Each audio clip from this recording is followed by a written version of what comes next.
महमूद अली साहब, आप तेलंगाना के होम मिनिस्टर हैं। आप क्या कर रहे हैं? आप फौरन इस्तीफा दीजिए, रिजाइन कीजिए। आप लायक नहीं है उस ओहदे के, आप इस ओहदे के काबिल नहीं है। जाओ, जाके आपके डोडी में आप भैंसों का दूध निकालो और भैंसों को पानी दिलाओ। क्या करते आप आपके दफ्तर में बैठ के इमाम जामीन बनाते रहते हैं केटीआर के लिए, केसीआर के लिए? कौन से नशे में है आप? आपके वालिद साहब की बची हुई क्या पी लिए क्या? कुछ सवालात पूछना चाह रहा हूं। कविता मैडम, आप एमएलसी है। केसीआर साहब, आप जायजा नहीं लिए, आप एक जुमला पेश नहीं करे। तेलंगाना की एक बेटी का कत्ल हो गया, चैत्रा का, हमारे दिलों में आ गए। आज हमारे माँ बहन राजू को पकड़कर एनकाउंटर कर देना चाहिए। आवाम से मैं एक सवाल पूछना चाह रहा हूँ, आपको राजू जिंदा चाहिए या मुर्दा? जिंदा चाहिए मुर्दा? जिंदा चाहिए मुर्दा? ये आवाम की पुकार है, ये आवाम की मांग है, ये आवाम का डिमांड है। आज मुझे बड़े अफसोस से कहना पड़ रहा है कि रियासत तेलंगाना के हर घर में मातम हो रहा है, हर शख्स के आंखों में आंसू है, हर शख्स के दिल में आग लगी हुई है, क्योंकि सईदाबाद में 6 साला मासूम लड़की चैत्रा का एक शैतान, एक जालिम, एक गंजटी ने इस्मत रेजी कर बड़ी बेदर्दी से उसका कत्ल कर दिया। और हैरानी की यह बात है कि आज को 5 दिन हो गए पर वो राजू गिरफ्तार नहीं हुआ। महमूद अली साहब, आप तेलंगाना के होम मिनिस्टर हैं। आप क्या कर रहे हैं? आप फौरन इस्तीफा दीजिए, रिजाइन कीजिए। आप लायक नहीं है उस ओहदे के, क्योंकि आपको पता है कि रियासत तेलंगाना में आए दिन कत्ल हो रहे हैं, इस्मत रेजी हो रही है और हर जगह जुर्म पनप रहा है। और आप क्या कर रहे हैं? आप इस ओहदे के काबिल नहीं है। जाओ, जाके आपके डोडी में आप भैंसों का दूध निकालो और भैंसों को पानी दिलाओ। क्या करते आप आपके दफ्तर में बैठ के इमाम जामीन बनाते रहते हैं केटीआर के लिए, केसीआर के लिए? और केटीआर साहब, आप कितने गैर जिम्मेदार मिनिस्टर है। आप 2 दिन पहले ट्वीट कर डाले कि जो कातिल राजू है वो गिरफ्तार हो गया। उसके बाद में 2 दिन के बाद आप रीट्वीट करके कहते हैं कि मुझे गलत खबर मिली, वो अब तक फरार है और पुलिस उसकी तलाश में है। कौन से नशे में है आप? आपके वालिद साहब की बची हुई क्या पी लिए क्या? आप इतने गैर जिम्मेदार हो नहीं कैसा सकते? आपको पता नहीं कि एक मासूम बच्ची का कत्ल हो गया?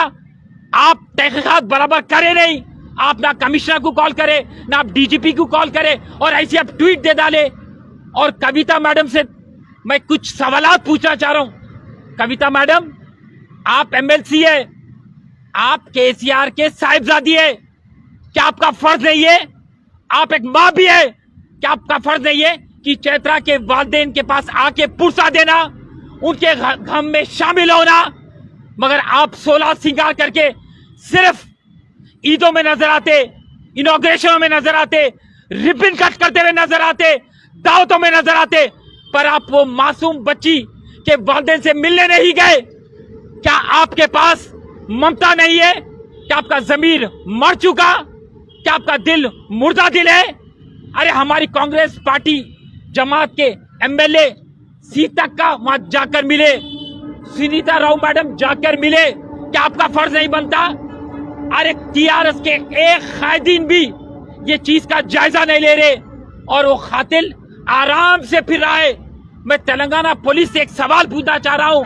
तेलंगाना पुलिस हर वक्त कहती है कि हम डिजिटली वेल इक्विप्ड है, सर्वेलेंस हमारा अच्छा है, हमारे पास बेहतरीन गाड़ी है, हमारे वर्दी पे कोई दाग नहीं है। फिर क्या है कि 5 दिन हो गया और कातिल आराम से फिर रहा है और आपकी पुलिस कौन सी गफलत की नींद में सो रही है? और केसीआर साहब, आप जायजा नहीं लिए, आप एक जुमला पेश नहीं करे, आप प्रेस कॉन्फ्रेंस नहीं करे, तो आप कोका पेट के नाजायज तरीके से तेलंगाना के जो जमीनात है वो नीलाम कर लेते हुए बैठे हुए आप। आपके पास वक्त ही नहीं है। अरे तेलंगाना की एक बेटी का कत्ल हो गया, चैत्रा का, हमारे दिलों में आ गए। आज हमारे माँ बहन का महफूज है गलियों में, ये गलियों में महफूज नहीं है। हर दिन देखने को मिल रहा है कि कत्ल हो रहा है, अटेम्प्ट टू मर्डर हो रहा है, अगवा हो रहे हैं लोग। तो हम किस तरीके से महफूज है ना। अब तो कस्टोडियन है केसीआर साहब, आप जायजा क्यों नहीं ले रहे? अरे यहाँ का वजीर आला केसीआर नाकारा है और कमजोर है, जालिम है। तो वहां देखे तो बीजेपी की सरकार नामर्दों की सरकार है। अरे दिल्ली में एक बच्ची की इस्मत रेजी हो जाती है और बेरहमी से उसका कत्ल हो जाता है, और वो सिविल डिफेंस ऑफिसर थी, 21 साल बच्ची। उसके वालिदैन मुतालिबा करते करते थक गए कि राबिया का जो कत्ल हुआ उसको लेके सीबीआई इंक्वायरी करो। कोई सीबीआई इंक्वायरी कर रहा ही नहीं। और एक शख्स आ जाता है निजामुद्दीन और कहता है कि मैं उसका शौहर था। अरे शौहर था तो तेरे पास कोई सबूत है क्या उससे शादी हुई? तू उसके दामन पर कीचड़ उछालना चाह रहा।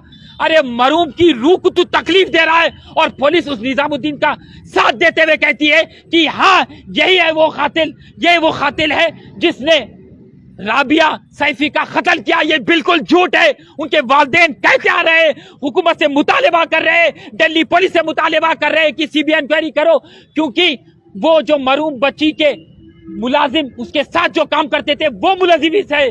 पर वहां की हुकूमत खामोश बैठी हुई है। बीजेपी की हुकूमत एक नाकारा हुकूमत है और नामर्दों की हुकूमत है।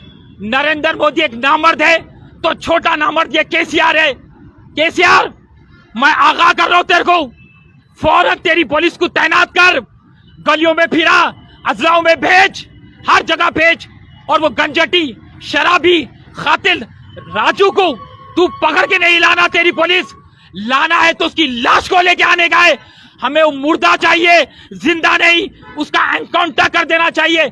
अगर से आप उसका एनकाउंटर नहीं करेंगे और उसको सिर्फ गिरफ्तार करके लाएंगे तो राशिद खान आपकी पुलिस की जीप पे धावा बोल देगा, पुलिस स्टेशन में अंदर कदम रख देगा, अवाम कानून अपना हाथ में ले लेंगी। तो मैं आगाह कर रहा हूं तेलंगाना की पुलिस से कि तैनात हो जाओ और फौरन वो मुजरिम को पकड़ के एनकाउंटर कर दो। ऐसे जालिमा, ऐसे जो गंजटिया है जो हमारी माँ बहन की इज्जत नहीं कर सकते, कत्लों में मुलविस है, इनको जीने का कोई हक नहीं है। और हमारा मुतालिबा है कि मरूम के वालिदैन को 50 लाख का ग्रेशिया दिया जाए, डबल बेडरूम फ्लैट दिया जाए, उनके वालिद को एक सरकारी जॉब दिया जाए। मेरे को पता है कि वो बच्ची की मौत की भरपाई नहीं हो सकती, फिर भी राहत के लिए केसीआर आप अनाउंस करो डबल बेडरूम फ्लैट 50 लाख और एक जमीन और सरकारी नौकरी उसके वालिद को बोलो फराम करो।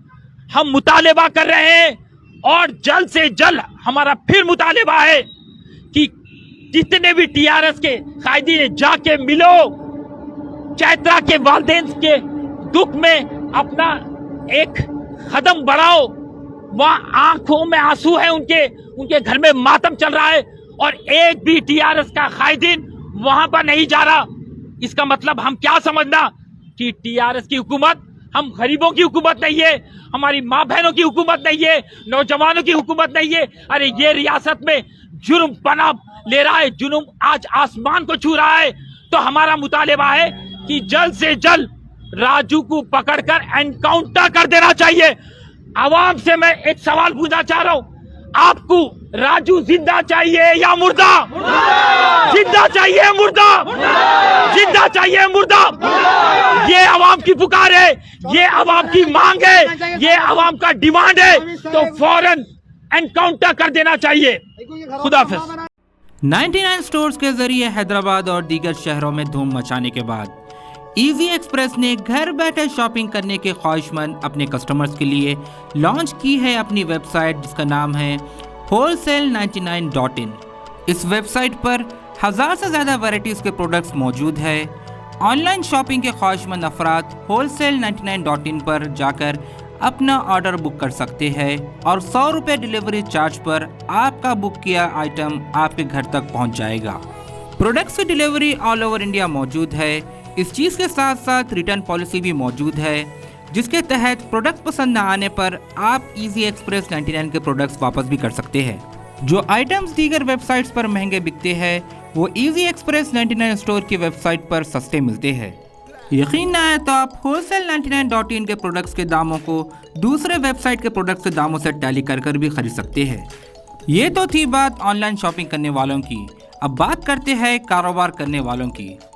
कारोबार के ख्वाहिशमंद अफराद 99 स्टोर या wholesale99.in से सामान खरीद कर अमेज़ॉन, फ्लिपकार्ट और दीगर शॉपिंग वेबसाइट्स पर बेच सकते हैं और अच्छा खासा मुनाफा कमा सकते हैं। इस चीज़ के साथ साथ आप इजी एक्सप्रेस की वेबसाइट की भी फ्रेंचाइजी खरीद सकते हैं और प्रोडक्ट्स पर 25% तक का मुनाफा कमा सकते हैं। वेबसाइट की फ्रेंचाइजी खरीदने के ख्वाहिशमंद अफराद तफसीलात के लिए स्क्रीन पर दिए गए नंबर्स पर राब्ता पैदा करें या विजिट करें हमारे इजी एक्सप्रेस 99 के स्टोर्स MPM मॉल एबिट्स, podium mall Toli Chowki, SMP mall Gulzar Houz, old Krishna talkies पर।